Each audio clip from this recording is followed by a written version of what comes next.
Eu sou Adriana Conholato, sou professora de educação física, tenho uma formação em pedagogia e uma especialização em dança, e hoje a gente vai conversar mais, fazer um bate-bola mesmo.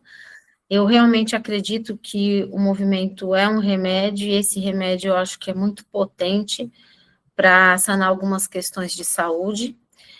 Eu sou pós-graduanda do Departamento de Obesidade aqui da Unifesp, e o meu mestrado foi em reabilitação também aqui da Unifesp. Faço parte do ambulatório, aqui com os meus colegas, nutris, educadores físicos, médicos endocrinologistas e psicólogos. E eu atuo na rede pública de ensino, com ensino fundamental e ensino médio. Sou proprietária de um estúdio de Pilates e também trabalho com personal, em alguns casos específicos, e nas horas vagas eu tento dançar ainda. Por que eu estou falando dessa formação toda? Porque hoje a gente vai abordar os mitos e verdades sobre o treinamento resistido e aeróbio. Mas esse assunto, para a maioria que está hoje aqui, e talvez para muitos que ainda vão assistir essa aula, porque ela vai ficar gravada, a gente já conversa sobre isso, a gente já tem evidências científicas, então hoje eu queria mesmo trazer evidência científica para a prática. Por isso que eu falei da minha formação, para vocês terem bem assim a noção até onde eu vou com essa prática. O Marcos, que é meu colega aqui de profissão, também tem uma prática bastante significativa dentro da área, então a gente vai fazer uma troca mesmo hoje, e eu vou começar com uma brincadeira.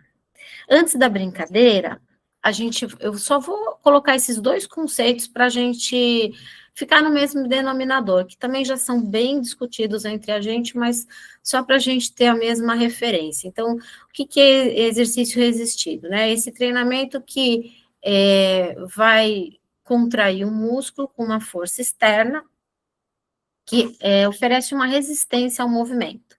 Essa resistência pode vir de pesos livres, halteres ou barras, máquinas de musculação, faixas elásticas e o próprio peso corporal, quando a gente faz um agachamento, flexão ou prancha.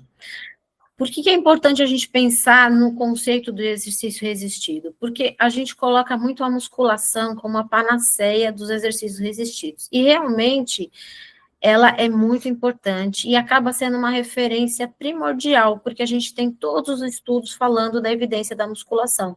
E por que da evidência da musculação? Porque ela é se não o mais antigo, ela é um dos métodos mais antigos que foram sistematizados. Então, na musculação, a gente consegue prever volume, carga, tempo de pausa, fazer uma periodização muito bem controlada em termos de variáveis. Ao passo que em outras metodologias que ainda são recentes ou que não tiveram essa sistematização tão cuidada, a gente fica com mais dificuldade. Eu estou tentando fazer um estudo sobre Pilates, e olha só o que a gente encontra, né, que é básico. As cargas das molas, o Pilates gera em torno de carga por mola. A carga da mola, ela é dada em joules. Ok, a gente converte, dá para fazer um paralelo, mas não é levado em conta que as molas, elas têm um desgaste. E quando elas se desgastam, elas têm outro peso. Então, isso é uma variável importantíssima que não dá para a gente mensurar. Por isso que a gente referencia sempre a musculação em todos os estudos. Ok, mas agora voltando para a prática, a nossa prática, nem sempre o nosso cliente, o nosso aluno, ele adere à musculação. E vou dar um exemplo aqui para vocês. Na sexta-feira atendi um paciente lá na obesidade, jovem. Sentei para falar com ela, falei: oi, boa tarde, eu sou a Adriana, sou da equipe aqui da obesidade, eu sou educadora física, eu vim conversar sobre exercício. Ela olhou para mim e falou: você vai me mandar fazer musculação? Aí eu olhei para ela e falei: não, eu vim aqui te ouvir. E realmente eu não ia falar de musculação para ela de cara, mas eu ia sugerir sim, né? Lógico, a gente sabe da importância. Então, a gente sabe que os estudos mostram, a gente sabe que é um resultado muito significativo, mas na realidade a gente não pode ter só a musculação como oferta para esse paciente, para esse aluno. Fecha parênteses. Agora vamos continuar aqui com os conceitos de exercício aeróbio.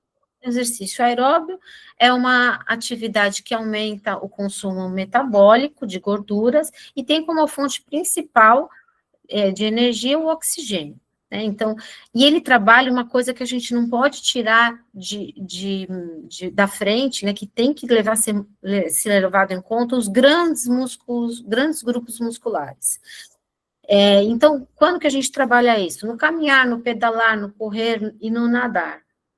E no dançar. Então, dançar também pode ser uma opção para exercício aeróbico. Agora, vamos começar com uma brincadeira. E aí, eu quero que vocês ou levantem a mão, ou usem o chat para responder, né? Depois a gente vai tentar aí sincronizar para ver quem respondeu mais vezes, quem interagiu mais, ou quem acertou mais. Gostaria que alguém me ajudasse a fazer esse levantamento. Quem pode se promover aí para ajudar, porque nem sempre eu vou conseguir responder, falar. E obrigada, Beth. E ver quem vai responder. Então, se alguém conseguir me ajudar a fazer esse levantamento, no final, quem responder mais, ganha uma semana de Pilates no meu estúdio. Fica aqui em Interlagos, mas quem quiser está convidado e vai ter esse benefício. Bom, a musculação na adolescência, sim ou não? Então, olha lá, as pessoas responderam sim, a Melissa, a Beth, mas alguém que eu não consegui acompanhar, mas depois a gente vê, o Marcos depois levanta isso para mim. Qual que é o mito? O mito é que a musculação atrapalha o crescimento dos adolescentes. E isso já foi batido por terra, mas ainda tem essa conotação e alguns dos nossos colegas ainda colocam isso como uma verdade. Então, quem respondeu sim, está correto, a musculação pode ser indicada para adolescentes. No entanto, a Sociedade Brasileira de Pediatria, em maio de 2025, colocou a seguinte publicação, que as cargas pesadas de treino, combinadas com dietas de baixa energia, poderiam atrasar um amadurecimento, né, da puberdade e causar lesões em alguns adolescentes.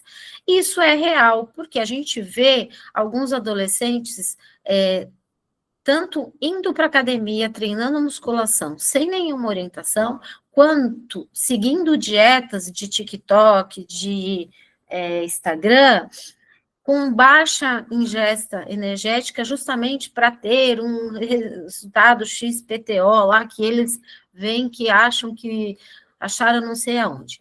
Enfim, quando tem, então, essa falta de informação somada à falta de orientação, realmente a musculação, como qualquer outra atividade física, pode causar esse efeito danoso à saúde desses adolescentes, né?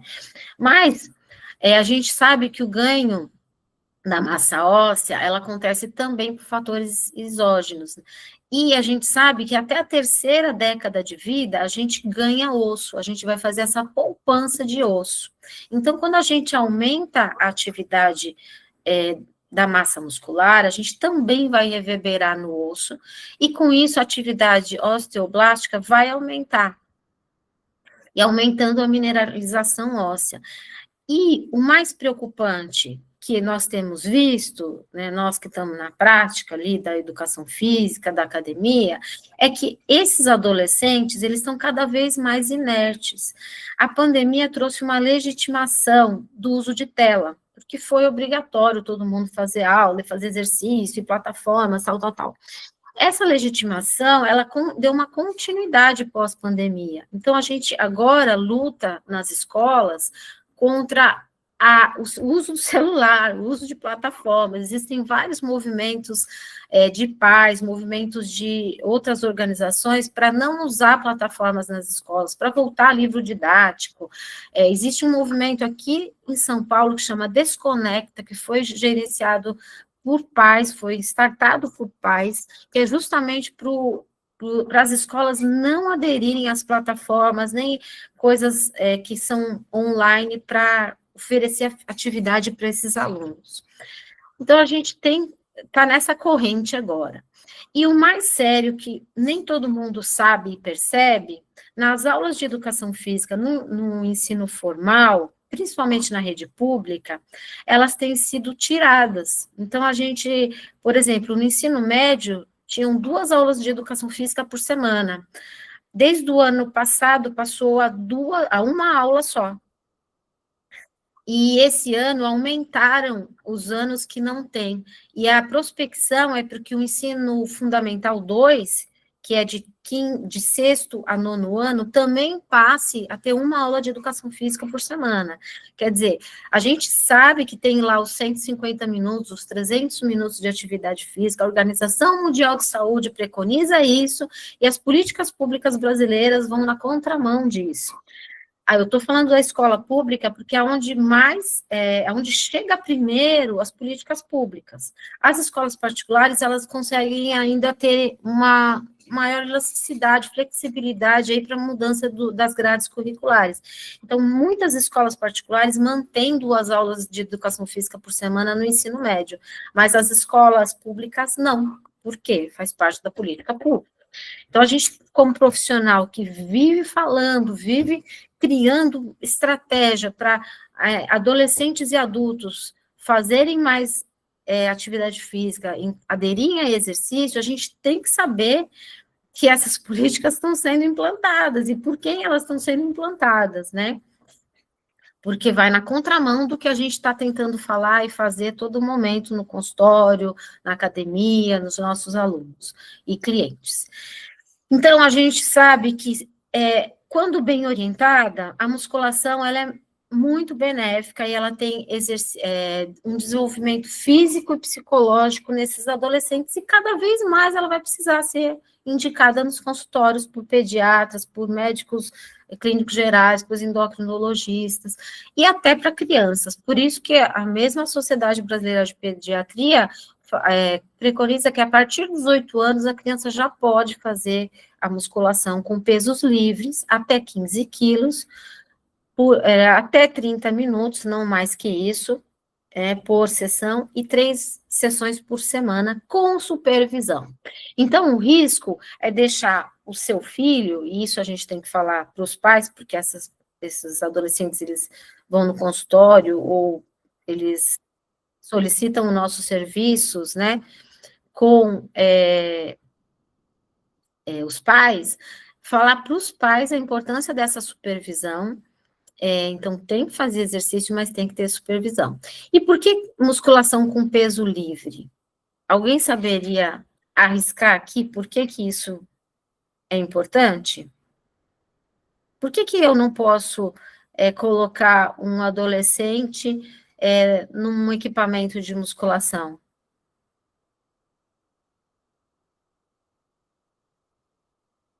Dou-lhe uma, dou-lhe 2.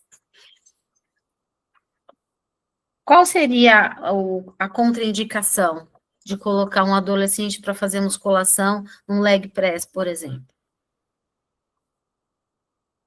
E não só na musculação, tá, gente? Eu não estou conseguindo ver o chat aqui. Ana, eu não sei se é verdade, mas assim, às vezes, adolescente ele está com você fixa dele, também mais risco de trauma. Ai, não está indo bem. Alguém está falando, mas acho que é a Beth, mas.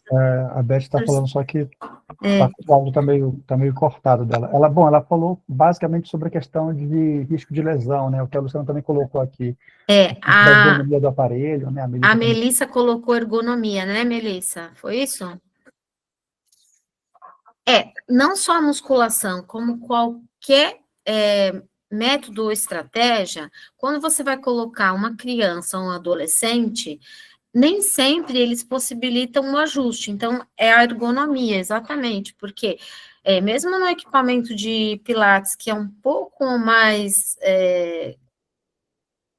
ergonômico, é mais fácil de mobilizar, é mais flexível, tem mais possibilidades, às vezes uma criança, por exemplo, de 8 anos, não vai conseguir alcançar o que precisa, mesmo ajustando, fazendo adaptações. Então, é exatamente isso o risco da musculação. Então, é melhor trabalhar com peso livre, porque a ergonomia não vai atender. Isso, assim, de novo, né, uma orientação, uma diretriz, porque a gente vê hoje adolescente com 8 anos que é maior do que eu. Tudo bem que eu tenho 1,53 m, mas não é muito difícil, mas... Então, depende também. Eles colocam isso realmente como um critério de precaução. Próximo tema, né? Treino aeróbio para perda de peso, sim ou não? Então, a gente já sabe disso também, mas eu acho que a gente vai agora colocar isso como prioridade. A gente prioriza para aquele paciente que não tem tempo. O que a gente fala para ele? Ah, você precisa perder peso. Sim ou não? Ele não tem muito tempo. Tem que fazer o trabalho aeróbio? Sim ou não?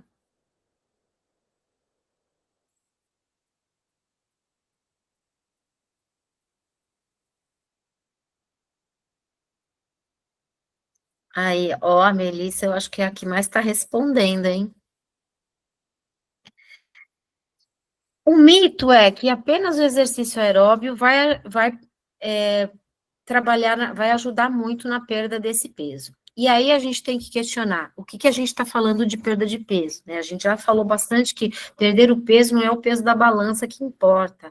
Então a gente sabe, já foi muito discutido aqui, evidenciado que o importante é a composição corporal, né? Então, o exercício aeróbio, ele é crucial para essa perda de peso, porque a gente sabe que ele vai alterar o metabolismo basal. Mas a gente tem visto cada vez mais que o ideal é a combinação do treino aeróbio com treino resistido, né? Com um treino que vai trabalhar esse músculo em capacidade física mesmo dele, que é a força e a resistência. Então, por que é importante esse treino resistido?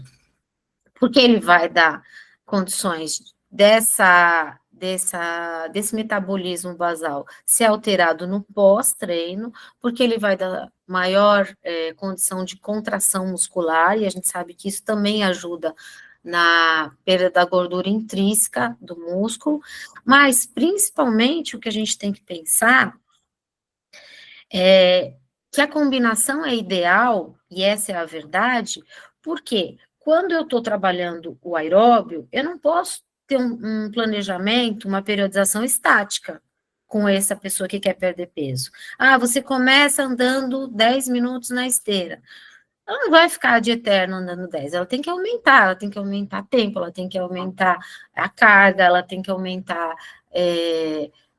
a dinâmica, ela tem que mudar, talvez ir para um outro, ir para a bicicleta, ir para o transporte, ir para a escada, sei lá.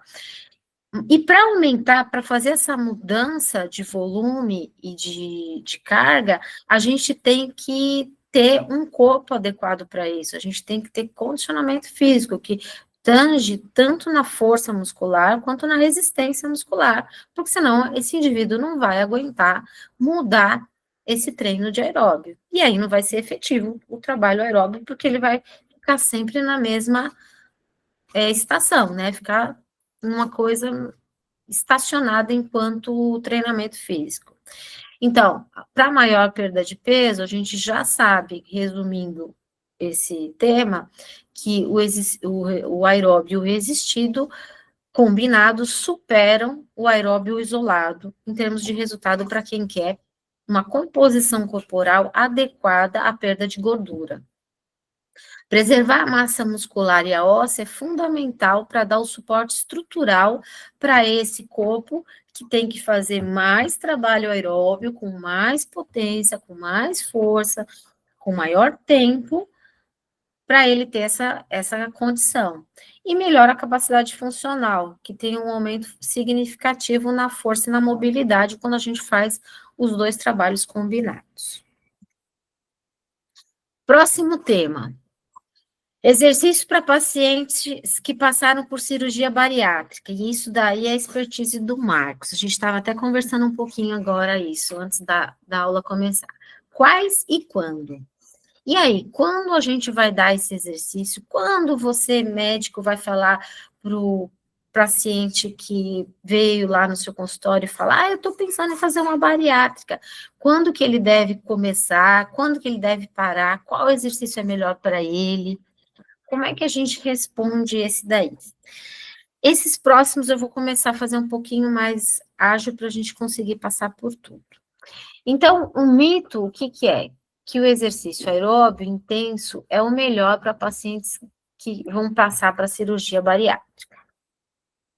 E aí, pensando no que a gente falou agora, né, a gente sabe que a intensidade, ela vai melhorar, sim, a perda dessa gordura que eles precisam, muitas vezes até para fazer a cirurgia, mas que a gente já discutiu muito isso aqui, e a gente discute também no ambulatório, que esse indivíduo obeso, ele tem que ter como respaldo uma musculatura que consiga manter ele em algum exercício aeróbio.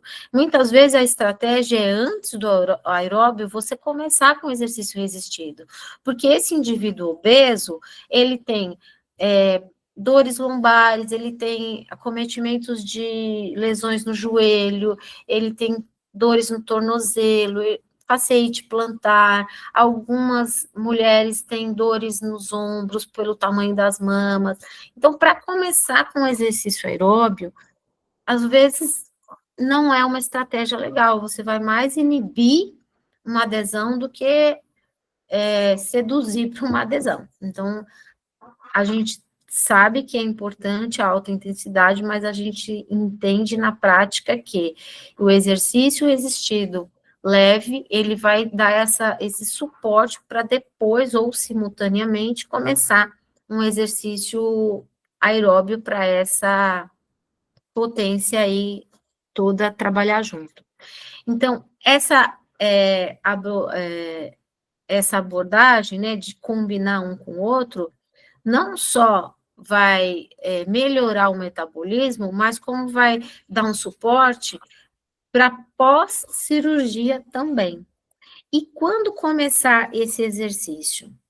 Quando que eu vou falar para ele que ele tem que fazer exercício? Eu espero ele fazer, eu começo um processo todo de estudo da bariátrica, né, porque sempre tem exames, às vezes tem alguns lugares que tem que passar para o psicólogo, para depois falar do exercício.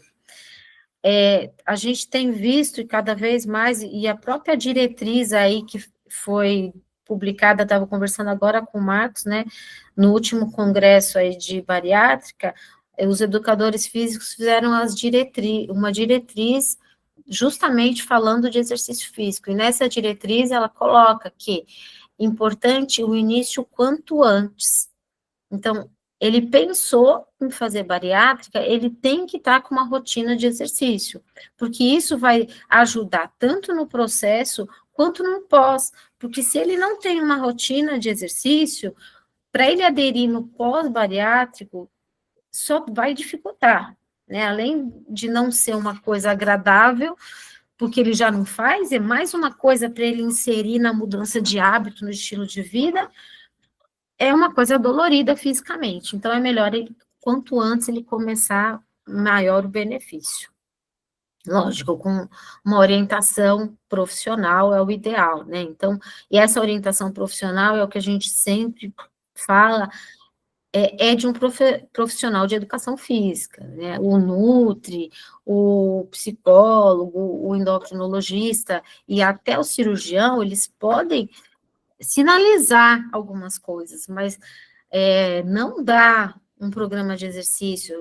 A gente também vê bastante lá no ambulatório da obesidade, eles chegam com o cardápio de uma nutri que eles passaram, e não é uma específica, né, da nutri que eles passaram, e a nutri já deu um papelzinho que tenha, ou um aplicativo, que ele já comprou junto com o pacote da nutri, para ele fazer exercício, então, assim, se cada um focar na sua área, provavelmente as pessoas que estão se beneficiando, no caso, o nosso paciente, o nosso cliente, ele vai se sentir mais acolhido e ele vai ter informações mais precisas sobre isso. E quando dá alguma coisa errada, o profissional específico sabe o que fazer, né? E não joga para cima. Exercícios aeróbios, HIIT ou contínuo? Então, a gente também já tem bastante evidência científica sobre isso, a gente já discutiu aqui sobre isso. E na prática, como é que isso se dá? O que a gente acha que é melhor? Os nossos pacientes de HIIT ou gostam de contínuo? Nós aqui fazemos mais o HIIT, não fazemos, ou fazemos mais o contínuo? Como é que é a nossa reflexão perante isso?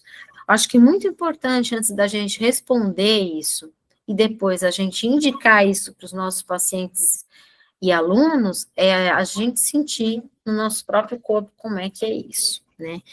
Embora a gente saiba das evidências científicas, e o mito é que o HIIT queima mais caloria do que o contínuo. Os nossos alunos já vêm com essa fala, eles vêm em vários canais aí de mídia, mas a verdade é que quando a gente compara, e os estudos comparam o HIIT com um cardio de baixa intensidade, a queima da gordura é semelhante. No entanto, a gente vê que, na prática, o HIIT realmente, no tempo de execução, ele tem uma queima calórica muito significativa, em relação ao exercício cardio intenso, né? Por exemplo, de 60 minutos de cardio, que é o que traz esse estudo aqui, para 30 de HIIT, no momento do exercício, o HIIT vai ter uma queima muito mais significativa. Só que no pós-exercício, acaba que o cardio leve, ele também tem um efeito EPOC. E aí, somando uma coisa e outra, fica meio que elas por elas, porque o HIIT tem bastante queima no momento e tem bastante queima no pós, mas o cardio tem bastante queima no pós. Então, se a gente for ver aí, vai dar meio que a mesma coisa. Mas o que o HIIT ganha? Primeiro, porque a sensação de você acabar o exercício exaurido, muitas pessoas gostam disso. Não são todas, mas muitas gostam. E essa sensação é imbatível para você achar que perdeu mais calorias. E sem falar no tempo, que a gente sabe que o tempo cada vez mais é preciosíssimo para os nossos pacientes e alunos. Eles não têm esse tempo. Então, acaba que o HIIT sendo uma opção muito plausível por conta disso, né? O tempo e a sensação que isso causa. Então, quem gosta de fazer exercício, quem gosta de transpirar, quem gosta de acabar uma sessão com que eles até brincam, missão cumprida, tá pago hoje, alguma coisa assim, gosta de fazer HIIT. Para quem não gosta, vai ser um martírio fazer HIIT, né? Então, o HIIT e o exercício de contínuo, na verdade, eles podem, é uma estratégia eficiente, eles podem ser usados de acordo com o que eu tenho de pessoa, como é que é o perfil desse aluno para paciente. Musculação e os ossos. O que dizer sobre isso? E aí? De novo, né? Musculação a gente vê como um exercício resistido. Então, a gente fala de musculação porque é o que tem mais evidência. Mas, quando a gente fala, então, de melhoria para osso, o que a gente vai dizer sobre isso? A musculação / exercício resistido é importante para ganho de massa óssea? O mito é que a musculação, ela fortalece os músculos, mas que não previne a osteoporose. E a gente ouve isso, e os meus alunos falam muito isso, quando eu não sei se tem alguma relação, a qual serviço eles vão mais, a qual especialidade eles vão mais, eles vêm muito com essa retórica, né? A musculação vai fortalecer o músculo, mas já estou com um osso mesmo, né? Assim, então não vai adiantar. E a gente sabe que quanto maior a resistência que o músculo vai sofrer, vai impactar no osso também. Então, o aumento da densidade óssea, ele está ligado a exercícios resistidos também. pode prevenir uma osteoporose com isso? Pode prevenir. Ela não vai sanar, porque a gente sabe que o ganho de massa óssea por exercício, ele é bem reduzido, de 1 a 3%. Mas ela pode, sim, retardar ou impedir que se instale uma osteoporose, se a pessoa tem uma osteopenia, talvez, e principalmente potencializar os medicamentos, né? Então, medicamentos e exercícios podem ser, sim, uma boa investida para que esse osso fique sadio, né?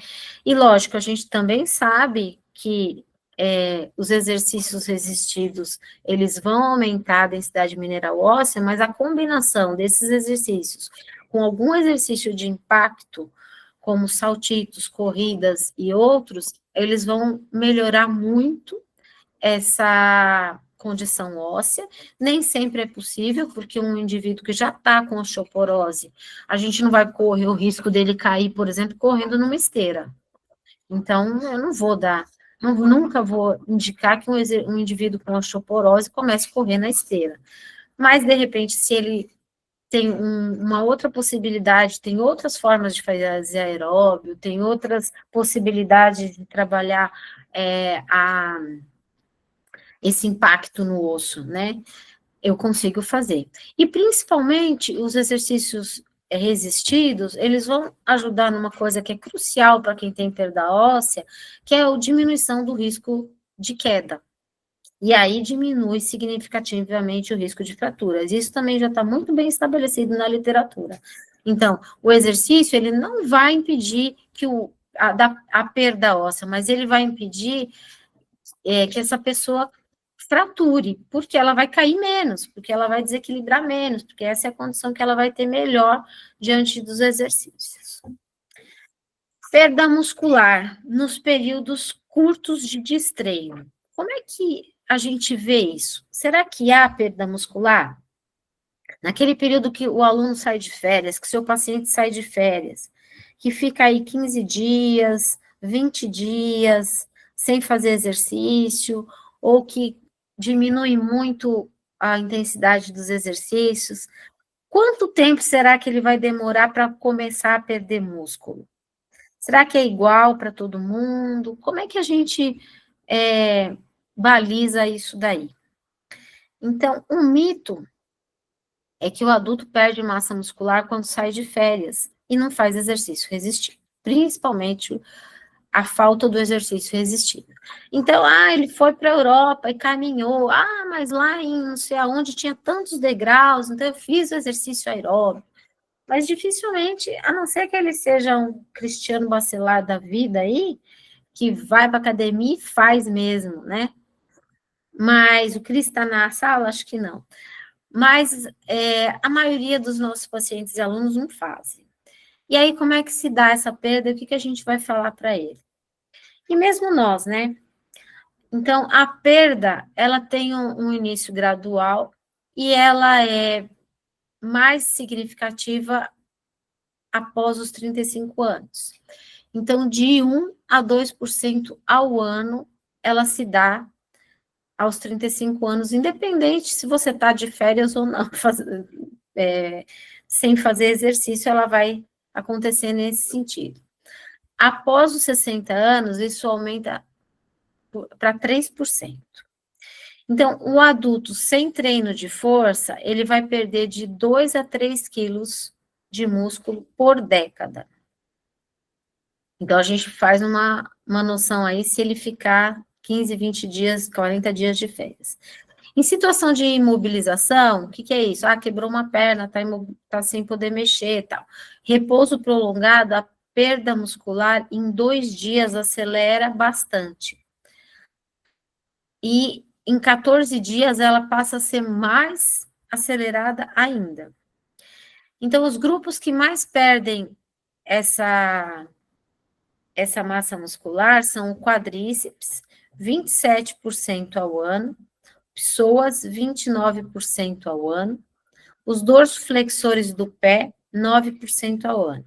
Tem uma variação 5 vezes maior entre músculos mais e menos afetados, né? A perda em pessoas que treinam e param inicia após 7 dias.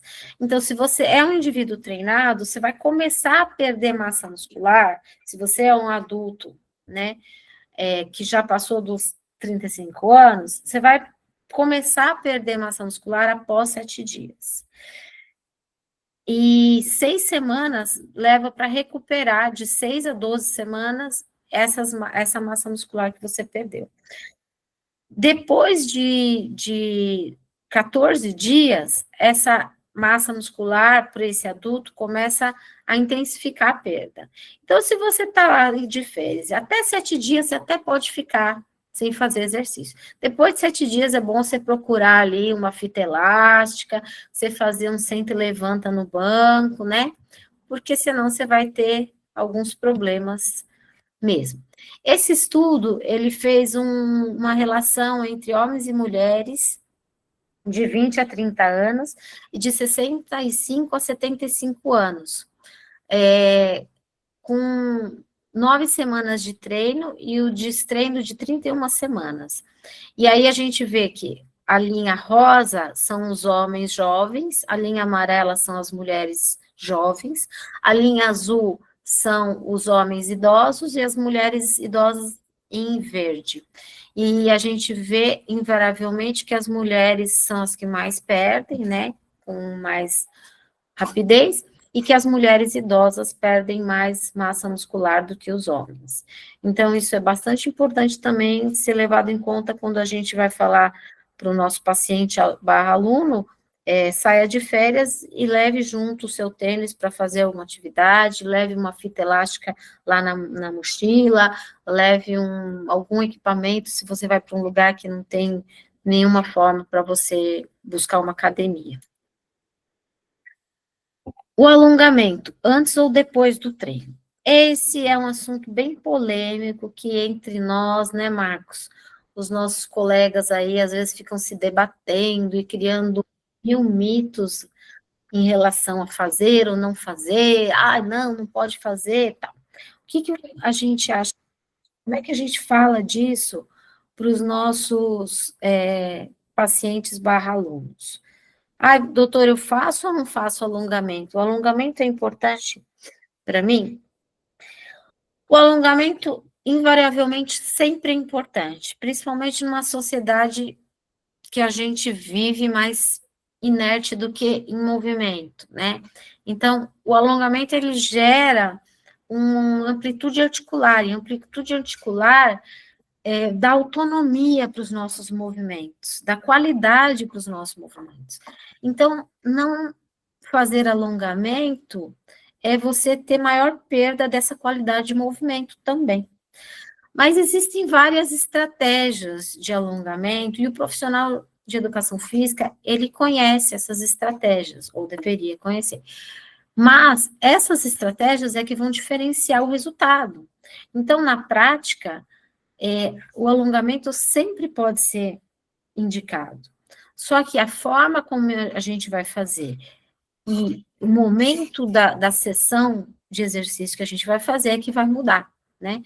Então, quando eu estou trabalhando flexibilidade, que é justamente o ganho da amplitude articular, a gente tem essas estratégias, que é o estático ou PNF, né, que são bastante eficazes e eles dão uma melhora significativa na amplitude articular. Então, é aplicação de 4 minutos por sessão ou maior ou igual a 10 minutos por semana. Esse tipo de alongamento, ele toma mais tempo e ele tem um objetivo específico de melhoria de flexibilidade. Então, realmente eu não vou colocar ele no início de um treino de força, porque se eu for colocar, primeiro que vai tomar um tempo da minha aula, da sessão, segundo que quando eu ganho amplitude articular, o corpo já vai estar preparado para trabalhar a flexibilidade, o alongamento, e não o exercício de força. Então, o tipo de contração, a condição das fibras já vão ter sido preparadas para isso. Então, quando eu vou trabalhar flexibilidade, eu não vou trabalhar no mesmo dia potência ou força, né? Não tem coerência a isso, e é um trabalho que não vai ter mesmo produtividade no segundo item a ser trabalhado. Ou eu posso usar o alongamento como aquecimento, que é aqueles alongamentos que a gente faz de forma dinâmica, que podem ser estático, no máximo 60, maior que 60 segundos, né? Mas eles vão ser de forma mais dinâmica mesmo para preparar as articulações, para lubrificar as articulações, por exemplo, para um treino aeróbio ou até para um treino de resistência muscular. Então, eu não vou ficar muito tempo nessa posição, e vai ser um preparatório, que a gente usa também, muitas vezes, aqui, alongamento / mobilização, que é meio que para aquecer aquele corpo, né? No pós-treino, eu também posso usar esse alongamento estático, justamente para relaxar os músculos, e para melhorar a oxigenação entre eles, para o aluno não sair totalmente dolorido já alguns minutos após o exercício. No treino de hipertrofia e força, muito se diz sobre não usar alongamento, mas não tem grandes evidências científicas sobre isso. Mas a gente vê uma lógica de não usar o trabalho de flexibilidade antes do treino de hipertrofia, justamente por isso que eu falei. Esse ganho de amplitude articular, ele não vai ser benefício para um trabalho sequencial de hipertrofia ou força, né? Quando o objetivo, então, for diminuir a rigidez muscular, a estratégia é trabalhar esse alongamento até 20 minutos da sessão, justamente para ele não ir para algum outro trabalho com aquele músculo muito tensionado, porque ele pode machucar aquela musculatura ou gerar algum estresse ali que não vai dar o resultado que a gente pretende. Em questões posturais, também muito se diz, o alongamento é importante. O alongamento, por si só, ele não vai melhorar a postura, ele vai ajudar na melhoria, porque quando você tem um músculo alongado, você vai ter maior amplitude articular. E aí, no trabalho de fortalecimento que vai ser feito pós esse trabalho de mobilização e alongamento, vai ter um benefício, porque ele está com um ganho um pouquinho melhor daquela articulação. Mas o que gera boa postura é o fortalecimento, porque quem vai sustentar aquele músculo depois, numa postura que está se tentando mudar, é a força muscular, ou a resistência daquele músculo durante uma postura sentada ou especificamente. Então, num trabalho de postura, eu tenho que priorizar mobilidade e força. O alongamento, ele entra como coadjuvante, não menos importante, mas ele não é o principal, tá? E para a saúde em geral, ele melhora a circulação, a saúde arterial, ele acaba melhorando a circulação não só local, e por isso, às vezes, a pessoa se sente melhor humor, porque ele acaba fazendo, inclusive, a circulação das áreas periféricas melhorarem, né?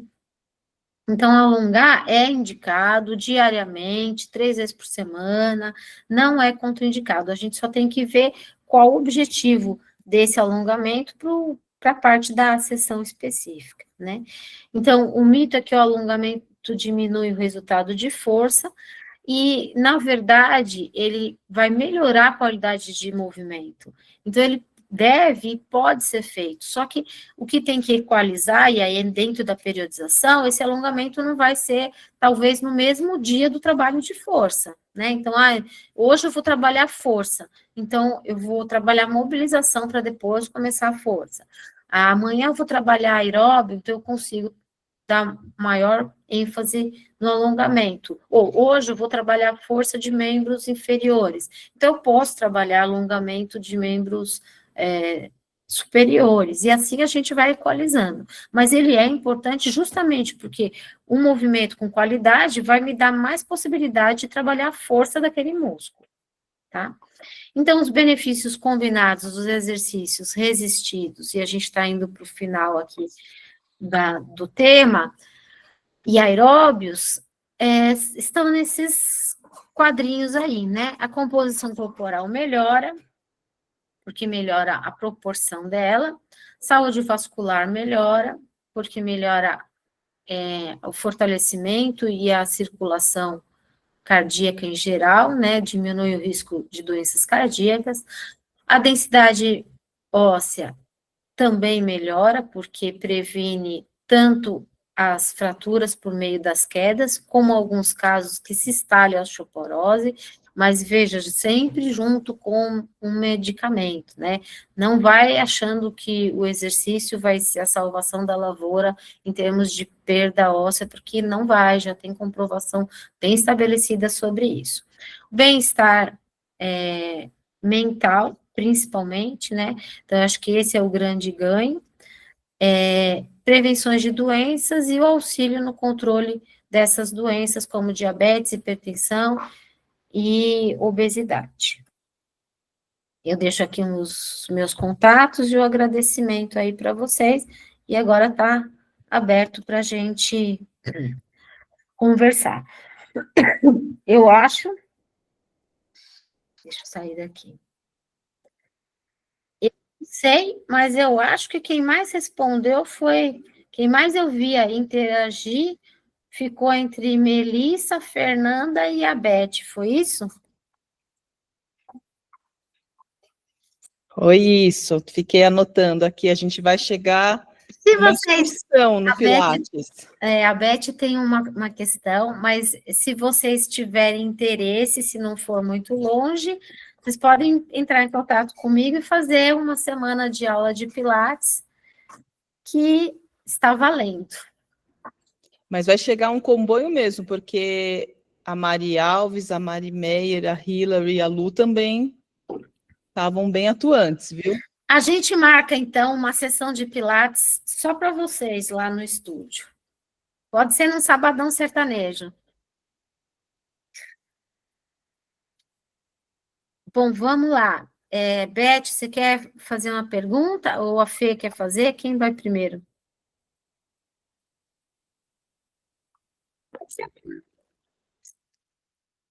Eu não tenho uma pergunta, é mais uma observação, né? Quando você falou a respeito, né, de um indivíduo treinado que a partir do 7º dia ele já começa a apresentar a perda da massa muscular, mas lembrando que quando acontece alguma lesão, isso é mais rápido, né? Isso é mais instantâneo. Nos 3 primeiros dias já... Sim, já dependendo da idade. E um dos artigos dizia também que isso aqui não estava bem estabelecido, que isso também tem correlação com o estilo de vida pregresso, né? Então, se você sofre uma lesão e você é um indivíduo ativo, esses 7 dias estão valendo. Se você sofre uma lesão e você não é um indivíduo ativo, aí é pior.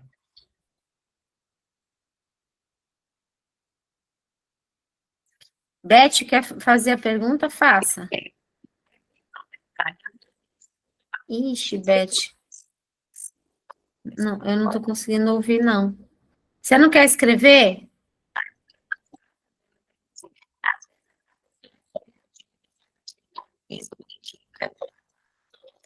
Todos os dias da semana, em São Paulo.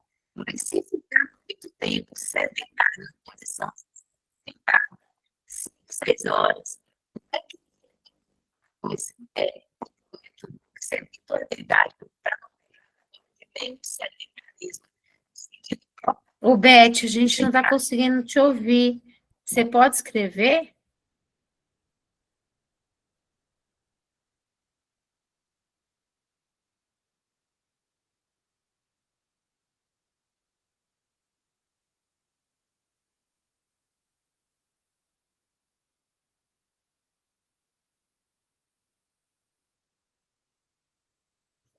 Eu vou, enquanto a Beth aqui...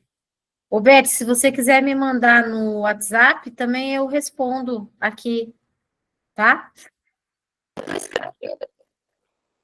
A Melissa está perguntando, você tem opinião ou sabe a respeito dos exercícios de eletroestimulação? São similares ao HIIT? Ai, Melissa, isso daí a gente conversou bastante no Sebaen, sabe? eu, o Marcos e o outro Marcos.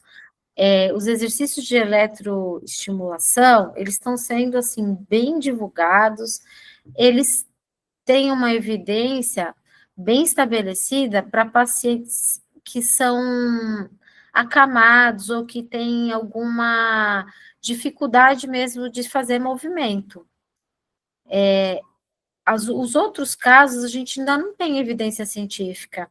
Então, para aquele paciente que não pode se movimentar, ele já tem evidência, e aliás, ele surgiu daí, né? Agora, para os pacientes que são ativos, a gente não tem evidência, na verdade, né? As pessoas falam que vai melhorar, e muita gente usa a eletroestimulação junto com o movimento, né? Tem aqueles coletes que você veste, tem até a roupa inteira que você veste, e tem uma potencialidade da contração muscular, mas a gente não consegue mensurar isso muito bem ainda, então fica meio que nebuloso a gente dizer que isso daí vai ter um resultado ou oferecer isso. Mas as academias, e principalmente os personagens, estão ganhando em cima disso, acreditando que sim. Mas eu não vejo isso como uma coisa que atinja, assim, que tenha resultados mesmo concretos e promissores para todas as pessoas. A Beth, então, diga. Adri, deixa eu só complementar. O que eu quis dizer é em relação ao exercício com a eletroestimulação também. Esses macacões aí que vai dando estímulo e a pessoa também faz a atividade durante o estímulo.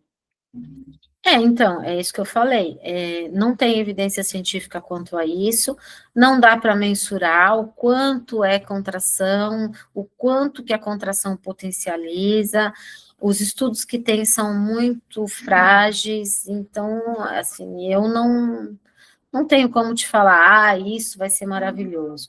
Agora, as pessoas cobram fábulas por sessões de exercício com macacão, porque elas pagaram uma fábula também naquele macacão e elas têm que ter o retorno disso, né? Mas por isso, por conta porque tem evidência científica, a gente não sabe não disso. Marcos, você quer complementar?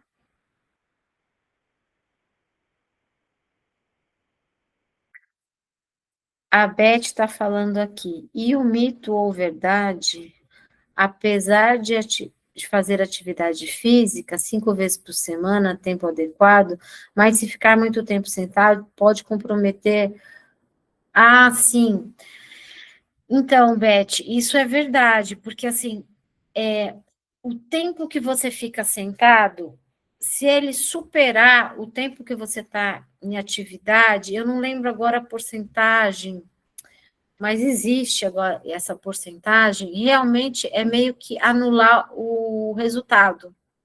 Então, o que a gente tem que estimular e motivar os pacientes, e nós mesmos, né, ok, você faz academia 5 vezes por semana, mas além disso, quanto mais você consegue se mexer, sabe? Aquela história de colocar a garrafinha de água em outra mesa, quem trabalha sentado para ir lá pegar a garrafinha de água e não deixar de beber água por isso.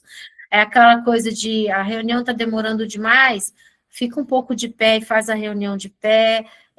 Nos atendimentos, por exemplo, outro dia eu sugeri para uma médica que ela levantasse da cadeira em alguns momentos, levasse o paciente até a porta, porque acho que foi o Clayton até que falou que faz isso também, eu não lembro.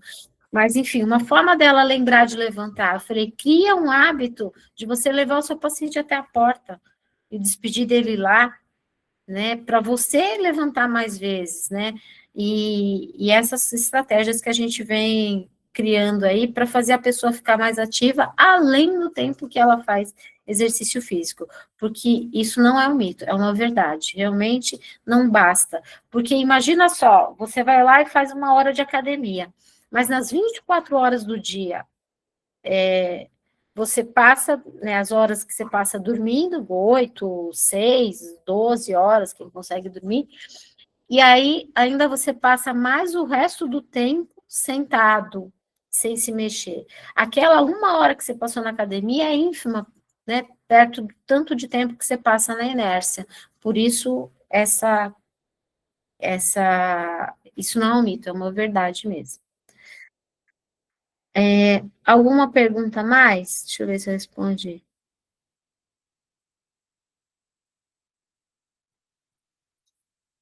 É isso, gente. Alguém tem mais alguma colocação? Obrigada.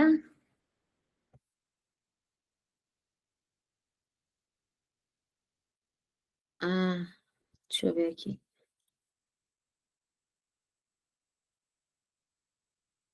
Então, se você levar até a porta ou levantar para chamar o paciente, também é uma boa estratégia, porque aí você vai levantar no mínimo 2 vezes.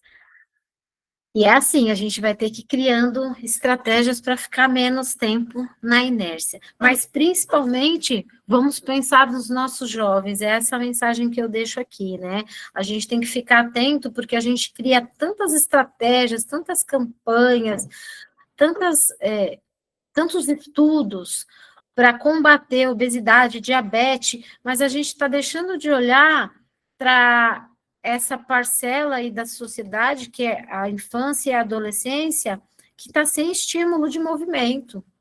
E são eles que vão ser os nossos futuros pacientes e alunos. Então, seria muito melhor que a gente não tivesse eles na inércia agora. Melhor para todo mundo.